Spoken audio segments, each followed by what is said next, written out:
Welcome to the Explainer. Today, we are going to crack open a performance mystery, something that could be seriously throttling your most powerful hardware. We're going deep on the one thing that separates blazing fast code from just a sluggish crawl. And it all comes down to how your GPU talks to its memory. All right, let's get right into it. You've got this multi-$1,000 GPU, right? It's packed with thousands of cores, just an insane amount of raw computational power. So why is it that some programs, the ones that are supposed to absolutely fly, end up just running so slowly? Well, the answer is usually hidden right there, in plain sight. And look, the difference we're talking about here, it's not small, not at all. The performance gap between good code and bad code can be just staggering. We're often talking a 10x slowdown, sometimes even more. And this isn't about your algorithm, it's all about the data. So let's talk about the culprit for this massive performance drop. And surprisingly, it usually isn't the GPU's processing power at all. Nope, it's a bottleneck that folks in high-performance computing have a name for. They call it the memory wall. So here's the absolute core of the problem. You look at the last decade and the raw computational power of GPUs, flops, it's just gone ballistic, exponential growth. But the speed at which we can feed them data, the memory bandwidth, it just hasn't kept up. And what this widening gap means is that your super powerful compute units are often just sitting there, idle, waiting for data. Okay, so how do we fix this? What's the secret? Well, the key to breaking through that memory wall is a concept called memory coalescing. You can think of it as the art and science of making sure that when your GPU goes to ask for data, it does it in the absolute most efficient way possible. Getting exactly what it needs with zero waste. Now, to really, truly understand coalescing, we have to get to the bottom of how a GPU actually accesses its data. And it turns out, there's one fundamental rule that pretty much governs everything. I want you to think of it like this. GPU memory, it's not a library where you can just go and check out a single word from a book. No, it's way more like a giant warehouse. And in this warehouse, to get anything, you have to take a whole pre-packaged box off the shelf. It doesn't matter if you only need one tiny little item inside. You're still paying the cost of fetching that entire box. So in the world of NVIDIA GPUs, that standardized box has a name. It's called a sector, and it's 32 bytes long.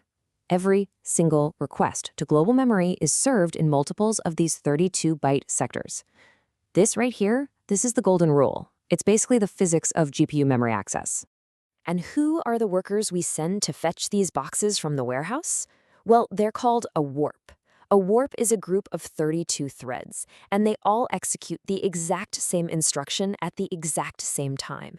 They move together, they work together like a single unit. Okay, so we've got 32 workers in a warp and a warehouse full of these 32-byte boxes.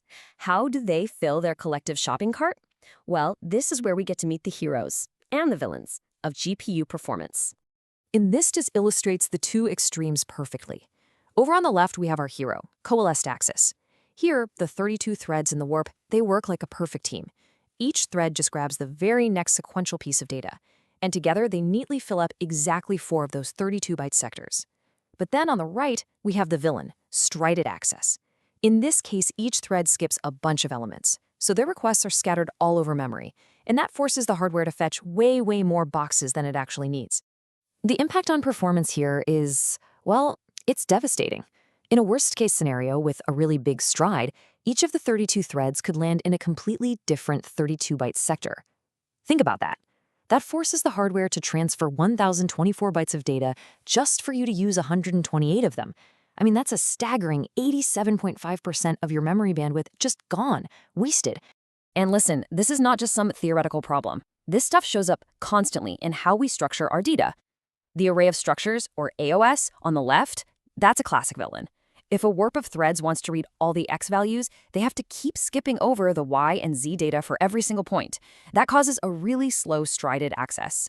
But its heroic counterpart, the structure of arrays, or SOA, lays out all the X values together, then all the Ys, then all the Zs. This allows for a perfectly coalesced, super fast read. And the performance difference? It can easily be 4x, even up to 10x.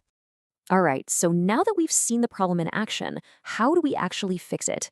Let's take a look at how we can turn these performance villains into heroes.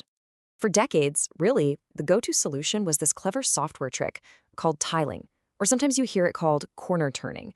The idea is actually pretty simple. First, you get your threads to do one big, perfectly coalesced read from that slow global memory, and you pull it into a small, super fast staging area called shared memory. Then, once the data is there, in that fast memory, the threads can access it in whatever chaotic, strided pattern they need to, without that huge penalty. But, over time, the hardware itself has gotten a whole lot smarter. Early GPUs like Fermi, man, they had these incredibly strict, fragile rules for coalescing. Modern architectures, though, have become way more forgiving. And now, with the latest Hopper and Blackwell GPUs, there's a specialized hardware unit called the Tensor Memory Accelerator, or TMA, that can pretty much automate this entire data shuffling process for you. It's amazing. Okay, but theory is one thing. How do we actually prove we've solved the case in our own code? Well, for that, we need some forensic tools to find the evidence. So, when you're investigating memory performance, NVIDIA's Nsight Compute Profiler is going to be your best friend. And believe it or not, inside that tool, there is one single number that tells you pretty much the entire story. And that metric is sectors per request. So if your code is loading standard 4-byte values, like a float or an integer, this is the magic number. This is what you want to see, a value of 4. It means your warp of 32 threads made one single request for 128 bytes of data, and the hardware perfectly served it up with exactly 4 32-byte sectors. That right there is the signature of perfect memory coalescing. And then you have the other end of the spectrum. This number, 32. This is the smoking gun of bad performance. A value of 32 is literally the worst-case scenario. It means every single one of the 32 threads in your warp generated its own separate 32-byte memory transaction. It is the ultimate sign of wasted bandwidth. So at the end of the day, the profiler just gives you this crystal-clear health check for your memory operations. It boils this incredibly complex hardware interaction down to one single powerful ratio. And it lets you see, instantly, if you're hitting that ideal of 4, or if you're stuck in that worst case of 32.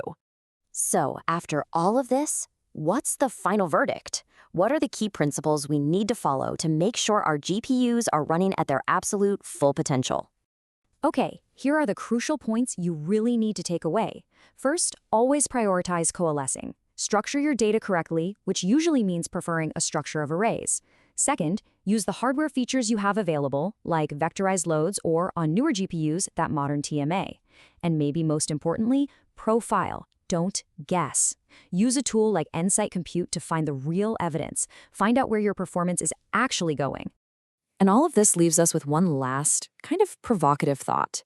As our hardware gets exponentially faster and our compute power just continues to grow, maybe the real frontier of performance isn't just about raw speed anymore.